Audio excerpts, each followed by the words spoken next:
बहुत समय पहले की बात है। एक छोटे से गांव में एक बहुत ही रहस्यमय और अद्भुत कहानी बसी थी। गांव वाले इसे आशीर्वाद की कहानी कहते थे। इस कहानी की शुरुआत 1 महीने बारिश के बाद हुई थी। गांव में एक छोटा सा बच्चा जो सबसे ज्यादा जिज्ञासु था, नाम था वीर। वीर गांव के पुराने बड़े पेड़ के पास खेलता रहता था। एक दिन वह पेड़ के नीचे बैठे एक बुजुर्ग बाबा से मिला। बाबा ने वीर को एक जादुई पुस्तक दी और कहा, इस पुस्तक में हर पृष्ठ पर एक नया जादू है, पर ध्यान रखो, इसका इस्तेमाल अच्छे कारणों के लिए करना चाहिए। वीर ने उत्साहित होकर पुस्तक पढ़ना शुरू किया। पहले पृष्ठ पर था एक चमत्कारी फूल जो सभी को खुश कर देता था। वीर ने फूल को देखकर सोचा, यह बहुत ही शानदार है, मैं इसे अपने दोस्तों को दिखाऊंगा। वह फूल को अपनी बस्ती में ले गया। बस्ती में आकर वह फूल को देखकर सभी लोग हैरान हो गए। वीर ने दोस्तों को बताया, ये फूल जादुई है और हर किसी को खुश कर सकता है। अगले पृष्ठ पर था एक जादुई कवच जो उसके धारक को अनवरत सुरक्षा देता था। वीर ने कवच पहना और गांव का सुरक्षित होना महसूस किया।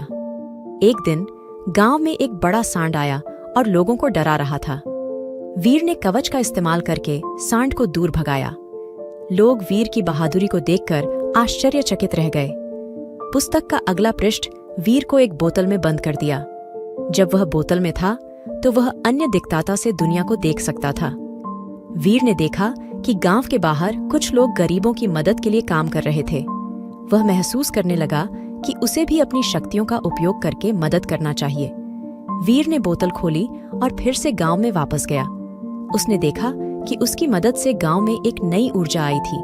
उसने फूल की मदद से गांव को हरित बना दिया, कवच की मदद से उन्हें सुरक्षित रखा और बोतल की मदद से उन्हें सभी की आदर्श दिखा दी। आखिरकार गांव वाले समझ गए कि वीर की प्रेरणा से उन्हें कैसे समृद्धि मिली। उन्होंने वीर को गांव का नायक माना और उसे आभारी भाव से नवाजा। कुल मिलाकर इस कहानी ने हमें यह सिखाया कि अगर हम अपनी शक्तियों का सही तरीके से इस्तेमाल करते हैं और दूसरों की मदद करते हैं तो हम सभी को एक सुनहरे भविष्य की ओर बढ़ने में मदद मिलती है। इस सुनहरे समाप्ति के साथ यह कहानी एक नए अध्याय की ओर बढ़ रही है, जहां वीर और उसकी जादुई पुस्तक से जुड़ी नई कहानियां हो सकती हैं।